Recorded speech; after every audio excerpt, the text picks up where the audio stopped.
MacGyver Engineering. I'm your host, Piotr Misiuna, speaking to you from beautiful Paphos, Cyprus. Today is the second video of the series about the pump. Probably this is not a video that will be recorded over one day. I mean, for sure it's not going to be recorded over one day. I'm going to go through the process of basically sending it down the well. There is the well under this toilet seat, and I'm just setting the things right, around to get the idea where goes what.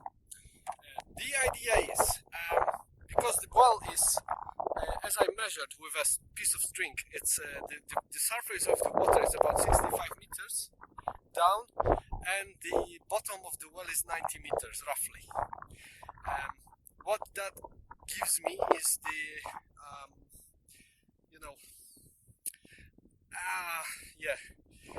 it's a little bit rough over here because the pump, I think it's written over here. No, this is the voltages. Just a sec. I think I have it on this pamphlet over in the car. Yes, I have this pamphlet. So this manual, I read it. I read it. So don't judge me too roughly.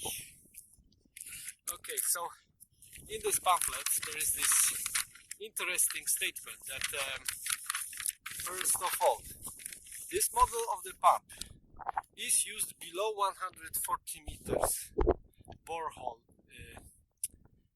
That means,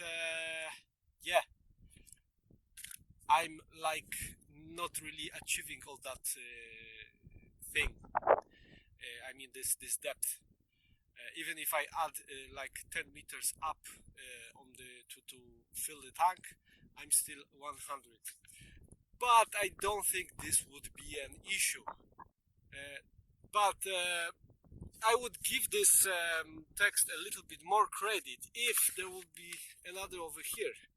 Water pipe requirements. Do not choose pipe with a diameter smaller than the N50 to connect to the pump, which is a little bit weird, since the pump itself, the diameter of the pump is not larger than 50 millimeters. The N50, you have to run a pipe about this diameter. This one is 65, so this one is a little bit larger.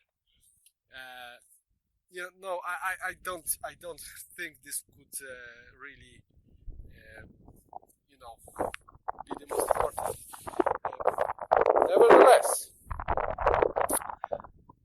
the damage caused by above reason is not within the scope of 3 guarantees. Yeah, so if they require me to use a 50 millimeters pump, and then if something goes broken, I would need to apply, and they would say, because you didn't use a 50 millimeter pipe. That's bullshit, really. Yeah. Oh, this is nice. Yeah. Okay, so I'm gonna use this diameter pump of pipe. I think it's large enough, fair enough, and besides, because we have this 140 meter requirement, this small restriction in the flow, I think it's going to be helpful for the pump, because it will be properly loaded. Even more with this connector, which is making a little bit of a choke at the beginning of the line. So this goes on the pump right here, and this is going to be going through this. Besides, if you take a look on this screw of this progressive cavity, this cavity has something about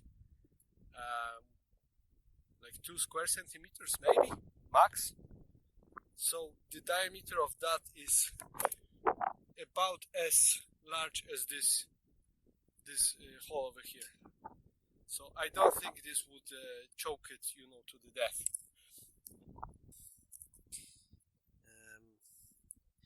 So here I'm going to add some flux. This is a regular plumbing flux and regular plumbing solder, so it should be water safe, drinking water safe. Although, you know, a little bit of lead never made anybody too much harm.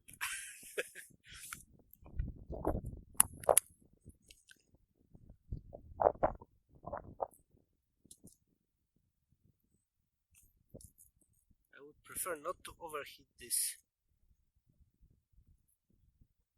cable. That's why I'm starting with the small one.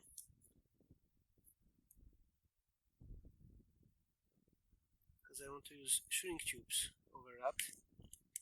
And I think this one is not having enough power.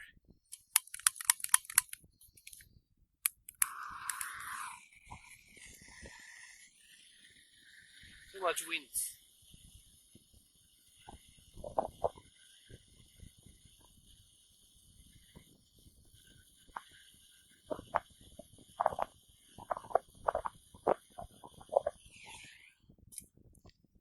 Okay, I think this should be sufficient enough. I have a little bit of chart insulation.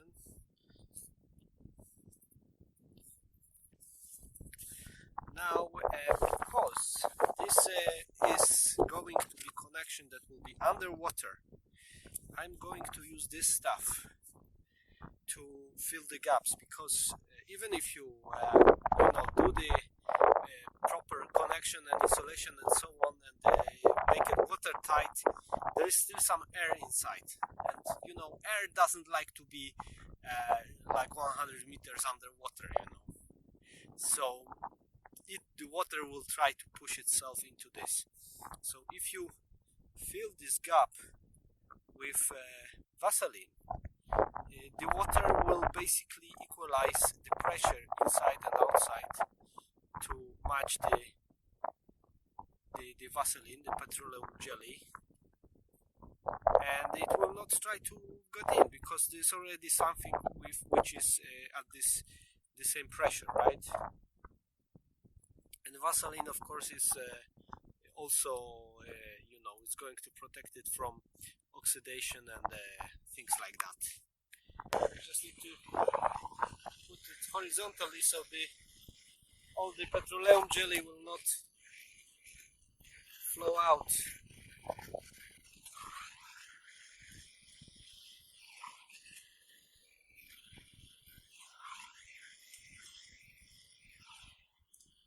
Okay.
Then I will learn something new.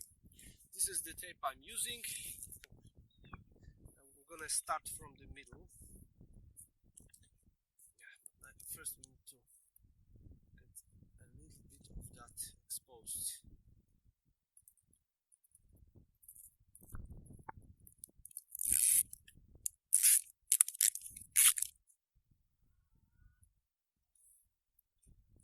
So I'm gonna start from the middle, because I'm gonna go back to it at least one time.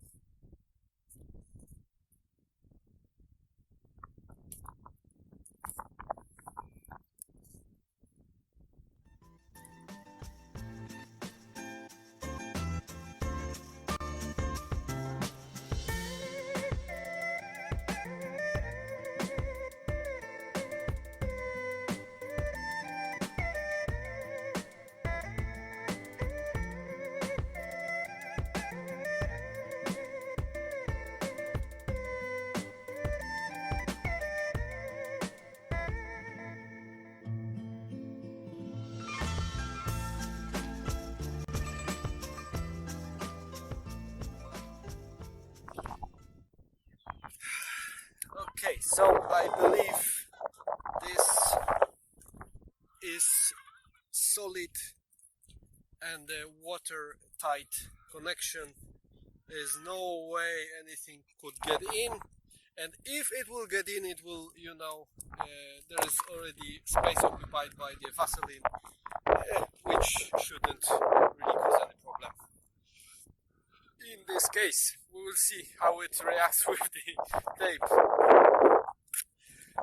Okay, that's it. I need to feed those bastards. They are, really annoying. It's cold. More videos coming soon.